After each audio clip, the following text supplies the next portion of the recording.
convulsing uncontrollably. Everyone there was terrified and dropped what they were holding.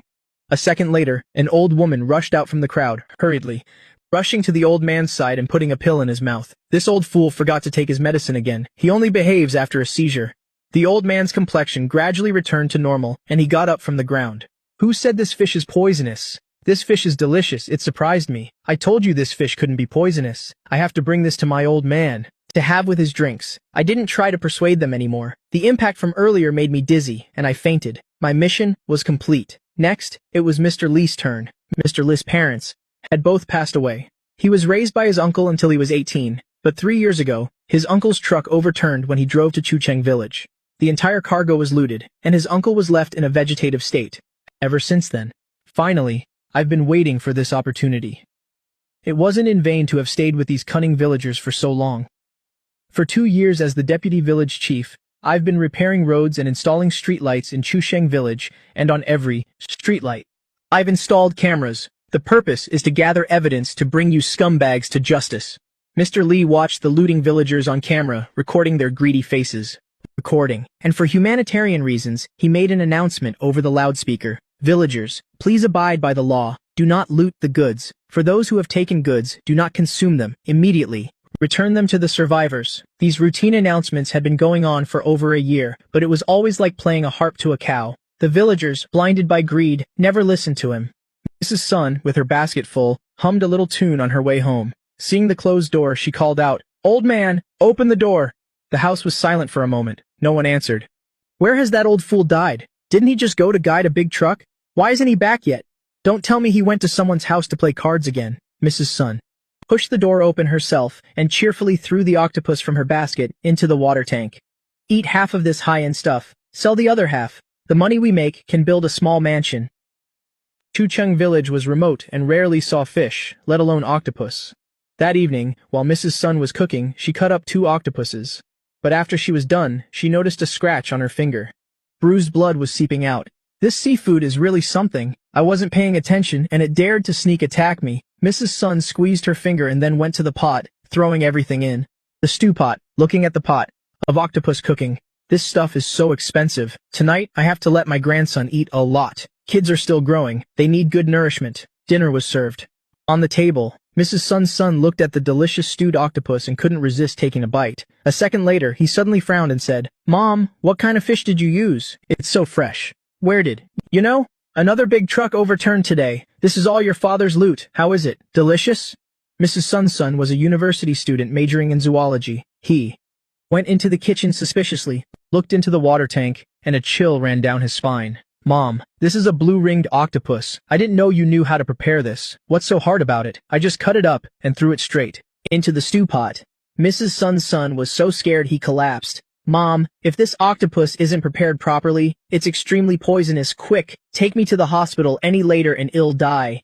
Mrs. Sun never expected things to be so serious. She hurriedly ran outside, intending to call a car to take her son to the provincial hospital. Zhang Meng, are you home? My son got poisoned from eating that fish. Quick, drive him to the provincial hospital. Mrs. Sun walked in the door, and to her surprise, on Zhang Meng's dinner table was a fat octopus.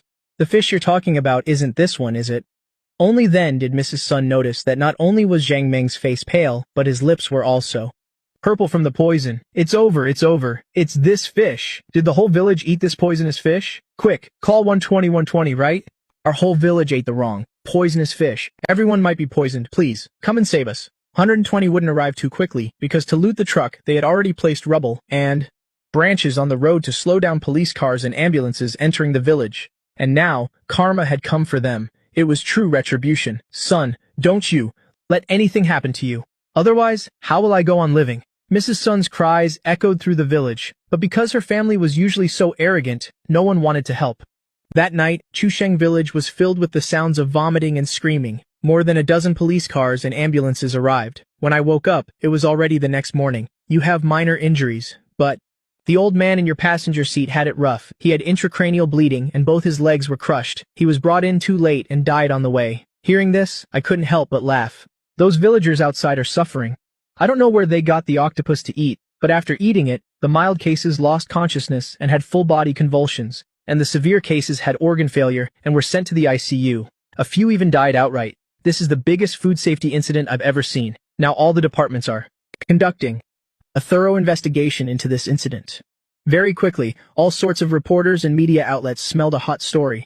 They swarmed Chusheng village at the same time, pointing their camera lenses at the village officials. We need to quickly find someone to destroy the evidence of the truck crash. And we also need to find someone to deal with these reporters. What should we do? The village chief racked his brains but couldn't come up with a plan. Just then, a huge fire suddenly broke out in the village. No one knew who started it. The villagers were already weak, and with the fire, countless more were injured. Oh my god, which angel helped me vent my anger like this, daring to put octopus and white liquor into the fire together? Even Satan couldn't have come up with this plan. I couldn't help but laugh. Suddenly, the hospital room door was pushed open. A police officer walked up to me. Hello, sir. We need to take your statement. Go ahead and ask. I will definitely cooperate. We investigated and found that you weren't supposed to take this route. Why did you suddenly change your route at the time of the incident? Was it intentional? It was the person in the passenger seat. That old man said the highway was blocked. He made me take this route for a shortcut, and then made me give him a ride home. By the way, have you found my phone?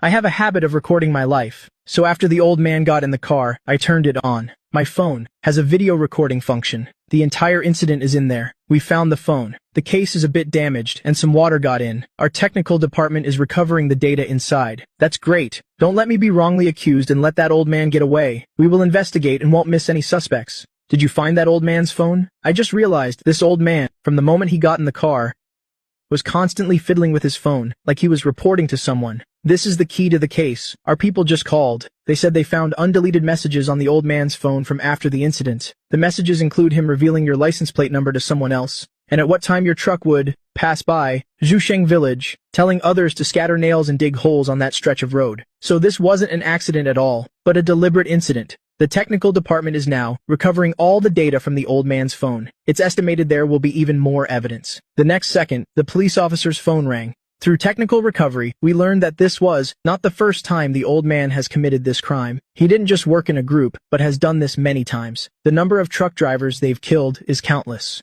The suspects involved in the case are numerous. I can't believe this is a long-planned, organized crime.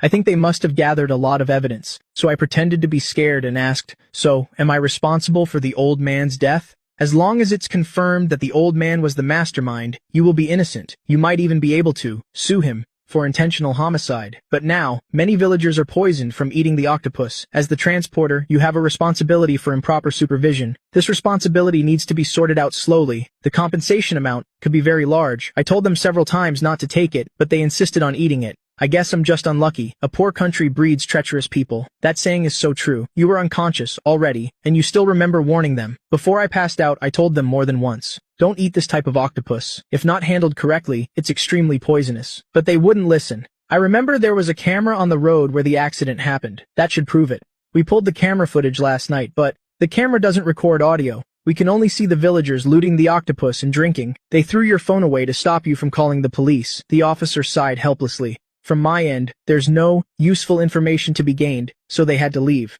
But before I could rest, when the news about me spread, the villagers of Zhusheng immediately rushed to my hospital room, maliciously banging on the door. You're a murderer. I want you to pay for my husband's life with yours. My son ate the octopus from your truck, and now his organs are failing. You have to give my son an explanation. Don't think you can just hide in there and stay silent. I know you're in there listening. Hearing these words, I sneered, and thought, go ahead and curse. Bigger things are yet to come. Follow, like, comment, and share for part 3.